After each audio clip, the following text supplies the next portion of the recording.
اگر کسی وجہ سے کوئی روزہ توڑ دیتا ہے، چاہے وہ روزہ نفلی ہو یا فرضی ہو، تو ایسی صورت میں روزے کی قضا ادا کرنا کافی ہے، یعنی اس روزے کو ہم دہرا لیں گے بعد میں کسی اچھے وقت میں، تو وہ کافی ہے۔ لیکن اگر کوئی جان بوجھ کر ارادتاً کچھ کھا پی لیتا ہے یا جمع کر لیتا ہے، بیوی سے ہم بستری کر لیتا ہے، تو ایسی صورت میں قضا کافی نہیں ہوگی بلکہ اسے کفارہ ادا کرنا ہوگا، یعنی قضا بھی کرے گا، روزے کی قضا بھی ادا کرے گا اور ساتھ میں کفارہ بھی ادا کرے گا۔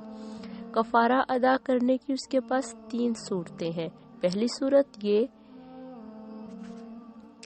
کہ ایک غلام یا لونڈی خرید کر آزاد کرے گا، دوسری یہ کہ وہ لگاتار 60 روزے رکھے گا اور ان روزوں کے درمیان میں وہ وقفہ نہیں کرے گا۔ اگر ایک دن بھی اس کا روزہ چھوٹ جائے گا تو ایسی صورت میں اسے دوبارہ سے 60 روزے رکھنے پڑیں گے، یعنی دوبارہ سے وہ پھر پہلے سے گنتی شروع کر دے گا۔ تیسری صورت یہ ہے 60 مسکینوں کو 2 وقت پیٹ بھر کر کھانا کھلائے گا، پھر اس کے روزے کا کفارہ ادا ہوگا۔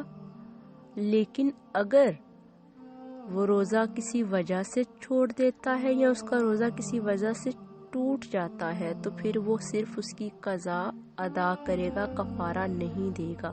لیکن اگر روزہ جان بوجھ کر توڑ دیتا ہے تو پھر قضا کے ساتھ کفارہ ادا کرنا لازم ہے۔